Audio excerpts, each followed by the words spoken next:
Salut tout le monde. Aujourd'hui je vais vous parler de ce qui est pour moi le meilleur rapport qualité, prix et performance sur un ordinateur. Tout d'abord je vais vous parler de mon expérience vis-à-vis de tout ça. Vous le savez, sur cette chaîne j'ai plusieurs fois discuté avec vous de ce qu'il faut comme PC ou comme Mac pour faire du montage, faire de la post-prod, de la réal et tout le reste. Aujourd'hui je vais vraiment me concentrer sur, comme vous le voyez dans le titre, les Mac M1 parce que ce sont des véritables petites merveilles. Moi, à la base, je travaillais dans les jeux vidéo et du coup j'étais un gros power user, j'étais vraiment dans le gaming à fond, j'avais des gros PC que je montais moi-même, des grosses tours. J'ai toujours cherché la performance dans les ordis et je suis vraiment de cette génération de alt-tabeur clicker fou. C'est-à-dire que sur un ordinateur, moi j'aime quand ça va très vite, quand c'est très vif et quand j'ai aucun souci de performance. J'aime bien les ordis stables. Cependant, après de moult et moult années sur Windows, je me suis rendu compte que en fait, il était peut-être temps pour moi d'essayer d'aller chez la concu, donc Apple. Et j'ai acheté tout simplement un MacBook Pro 16 pouces à l'époque, qui était un très beau MacBook Pro 16 pouces, parce que c'était un truc d'une valeur d'à peu près 3600 balles. Donc je vous mettrai les perfs ici, mais c'était des belles specs. Et puis là, je me suis rendu compte du choc un petit peu des civilisations, puisqu'il y avait quand même cette team de créateurs qui sont sur Mac depuis très longtemps et qui en parlent mieux que moi, qui ont fait des tas de vidéos dessus. Je me suis rendu compte qu'il y avait quand même quelque chose qui peut-être leur échappait. Ce truc dont je vais vous parler, c'est vis-à-vis de la performance pure. En fait, en termes de rapidité, du côté vif de l'OS, j'ai pas réussi à retrouver sur mon ancien Mac Intel les performances que je pouvais retrouver sur mon Windows. Et je parle pas en fait de stabilité, je parle purement de performance. Je clique, je fais des alt-tab, etc. La machine ne répondait pas aussi vite que ce que moi je voulais. En fait, pour résumer, j'ai été finalement assez déçu de mon premier Mac. Alors, j'ai adoré l'OS, et vous allez voir, on va en parler juste après. Mais la performance pure m'a un petit peu pas convaincu à 100%. C'est pour ça qu'aujourd'hui, on va parler des M1, avec ce postulat qui était que j'étais un peu déçu. Par la force des choses, j'ai dû investir assez rapidement dans un M1, et le voici, il est là. C'est un MacBook Pro M1 première génération, du coup, avec 13 pouces, la touch bar, etc., et 16 Go de RAM. Il a rien d'extraordinaire, il est même plutôt assez basique, et il m'a surtout coûté pas très cher. Avant, on avait les puces Intel, qui étaient donc développées par Intel. Maintenant, c'est Apple qui développe ses propres puces, et ça c'est génial pour nous parce que, comme je l'ai dit déjà, ils ont le contrôle sur toute l'entièreté de la machine.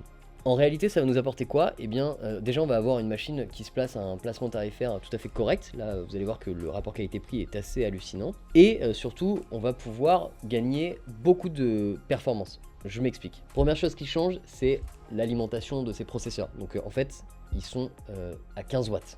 En comparaison, pour développer la puissance à peu près équivalente chez Intel, on était plutôt aux alentours de 95 watts. Donc, la différence, c'est que ça chauffe beaucoup plus. Ça, vous, en tant que personne, quand vous travaillez, vous le voyez où? Vous le voyez dans le fait que votre ordi ne s'allume jamais en termes de soufflerie. Il n'y a jamais de ventilateur qui s'allume, il n'y a jamais de chauffe, c'est vraiment hyper agréable à utiliser et surtout du coup on a de la place pour la performance parce que ne l'oubliez pas, ce qui pose problème dans les ordinateurs portables, c'est le refroidissement. Votre processeur a beau être extrêmement bon, si il n'est pas assez bien refroidi, le système va forcément le brider parce que en montant en température, il va également tout simplement chauffer. Et plus il va chauffer, plus votre ordinateur va le brider, c'est normal. Donc sur le plan de la performance, ce qui a grandement changé, c'est le processeur. Il est beaucoup plus performant, il est aussi très optimisé pour le montage vidéo et les métiers créatifs dans sa globalité. Vous allez voir, on va en parler, ça m'amène au prochain sujet. Hop tout le monde, on s'arrête une petite minute, il faut que je vous parle d'IPLN. Alors, ce n'est absolument pas le sponsor de cette vidéo, ce sont mes potes, on est tout simplement partenaires. IPLN c'est une boutique de photos vidéo, vous avez plein de matos. Si vous voulez soutenir la chaîne, n'hésitez pas à passer par mon lien ou à mettre mon code créateur Adelin tout simplement. Vous avez le site en description, il y a tout ce que vous voulez là-dessus, vous avez un super SAV, enfin bref c'est une boutique qui existe depuis très longtemps. Et si vous avez besoin de conseils, n'hésitez pas à les poster en commentaire. La machine est de plus en plus le prolongement de votre créativité. En fait, vous sortez votre machine de votre sac et boum, elle est prête. Dès que vous l'ouvrez, ça s'allume immédiatement. Tout est beaucoup plus réactif, mais vraiment beaucoup plus réactif qu'avant. Concernant l'OS, c'est vrai que j'en ai rarement parlé, mais par rapport à mon expérience, l'immense différence qu'il y a, c'est au niveau de la créativité. En gros, il y a beaucoup de gens qui disent que sur Windows, tout est plus contrôlable, tout est plus manuel. C'est vrai, effectivement, mais aussi tout est plus chiant. Il y a plein d'affaires à faire qui sont plus chiantes qu'avec votre Mac. Un Mac, en fait, vous le sortez et il a été pensé pour que vous ayez le moins d'actions possible à réaliser pour arriver à votre but. C'est-à-dire que j'ouvre mon Mac, je clique sur DaVinci Resolve, ça s'allume, je fais du DaVinci Resolve. J'ouvre mon Mac, je clique sur un truc de notes, je fais mes notes, etc. Donc en tant que réalisateur et étalonneur, c'est tout ce qu'il me faut pour aller vite, et le M1 il respecte parfaitement ça. Et du coup ça m'amène à cette question aussi, c'est l'autonomie. Moins de consommation, plus d'autonomie. Donc évidemment ce Mac c'est un record absolu dans la gamme des Mac de tous les temps, et même chez Windows, il n'y a aucun truc qui est équivalent à ça. Il tient super longtemps, et ça, croyez-moi, pour un ordi portable, quelqu'un qui est créatif et qui bosse en fait, que ce soit à l'extérieur ou quoi, c'est un truc de dingue. Vous le prenez dans le TGV, vous le sortez, faites comme je le disais super facilement, et puis vous commencez à bosser à tout va à toute heure, et ça tue. Bon alors, là évidemment, j'essaie de vous convaincre avec des trucs, mais croyez-moi, j'ai rien à vous vendre. Je vais vous parler plutôt directement de l'expérience utilisateur en tant qu'étalonneur et réalisateur. On va commencer par Premiere Pro, le classique. Est-ce que ça marche? La réponse est oui, ça marche. Et ça marche même plutôt très bien avec cette config, donc comme je le rappelle, qui est juste un M1 basique avec 16 Go de RAM. Ça marche extrêmement bien. J'ai globalement pas de soucis, sauf depuis éventuellement là, la dernière mise à jour d'Adobe qui, je sais pas pour vous, mais chez moi bug pas mal. Mais en tout cas, avant, j'avais aucun problème. Ça marchait très très bien. DaVinci Resolve, évidemment, moi c'est le cœur de mon métier et c'était important que ça fonctionne. Alors il n'y a qu'une seule limitation avec ce MacBook Pro 13 en M1, c'est qu'on ne peut pas brancher plus d'un seul affichage externe. Ça peut être embêtant quand on fait de l'étalo, puisque souvent on travaille avec 3 écrans.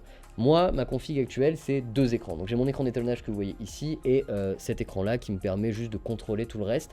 Donc ça me suffit amplement, ça se tient. Alors oui, il n'y a que 2 ports USB-C, mais ça va, ça me fait le taf aussi, ça me convient, on est bon.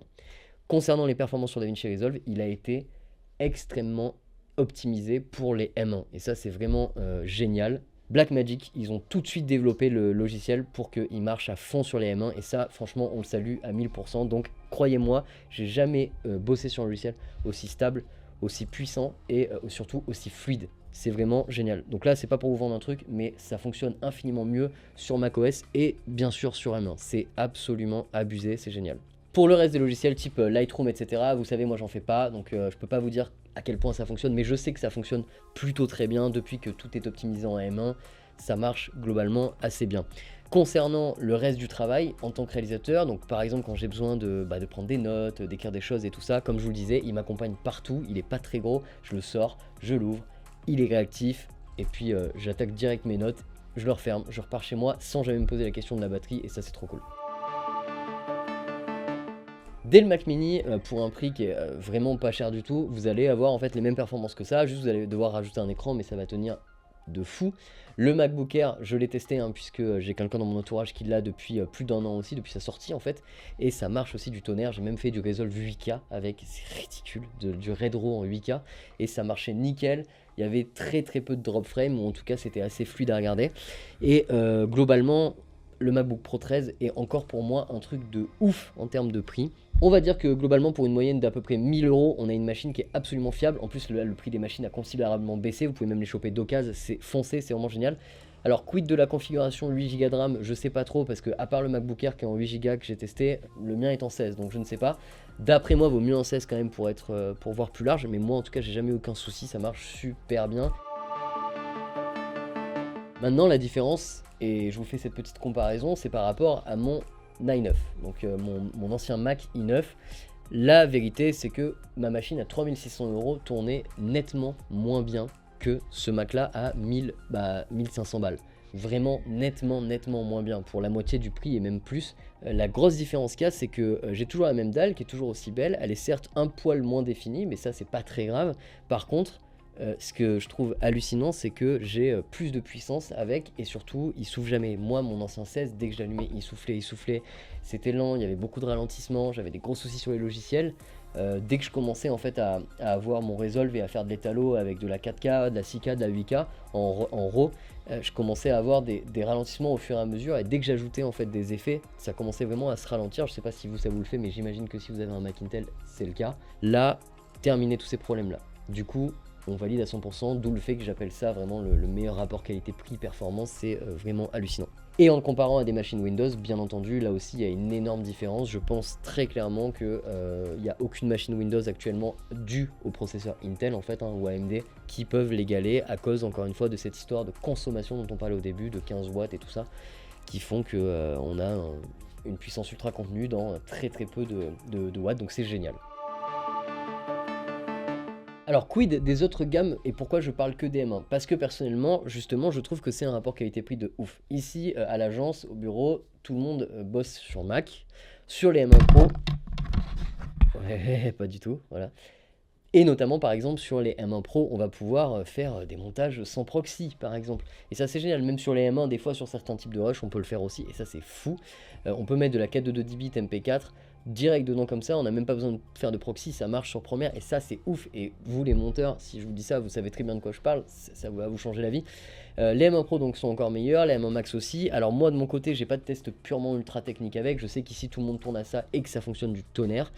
Là, moi, ce qui m'intéressait, c'est, comme je vous disais, le rapport qualité-prix donc par rapport au M1, parce qu'il est pas cher pour en faire beaucoup. Et les M1 Pro, M1 Max, tout ça, c'est déjà un peu plus cher, mais je sais que c'est ouf aussi. Alors, quid du futur d'Apple? Eh bien, c'est cool qu'il y ait cette vidéo qui sorte, puisque au moment où je vous parle, peut-être qu'il y a déjà eu des annonces qui ont été faites par rapport à des iMac Pro, etc.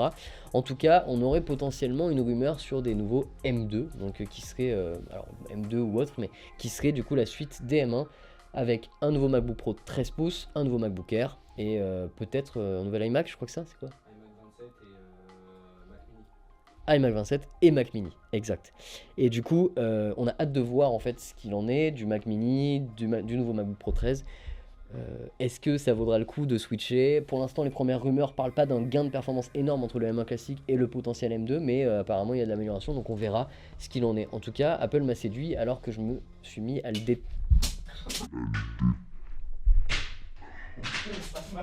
Moi aussi, gros, je fais. Waouh, on a failli se faire attaquer par le Nidgap. C'est bon? C'est bon, gros. Je te remercie. En tout cas, c'est un renouvellement de la gamme et on verra si ça devient intéressant. Sachez que moi, je m'étais mis, pour conclure cette vidéo, à vraiment détester Apple. Je vous ferai d'autres vidéos sur le sujet. On parlera un petit peu plus de Apple et de macOS en détail pour nos métiers. Mais je m'étais vraiment mis à détester cette config que j'avais en fait avec mon Mac Intel, parce que je trouvais que je l'avais payé excessivement cher par rapport à ce qu'elle m'apportait. Et j'étais presque déçu des Windows. Alors certes, j'avais plus de finesse, je pouvais plus me balader avec, mais j'étais vraiment déçu, à part la dalle. Et là, grâce au M1, depuis, on s'est complètement réconcilié. Merci Apple, vous avez tout déchiré. Belle révolution, et venant d'un pro Windows user, c'est cool. Les amis, j'espère que cette vidéo vous a plu. Si c'est le cas, n'hésitez pas à liker, commenter, partager. On se retrouve très vite pour une prochaine vidéo. A bientôt, ciao.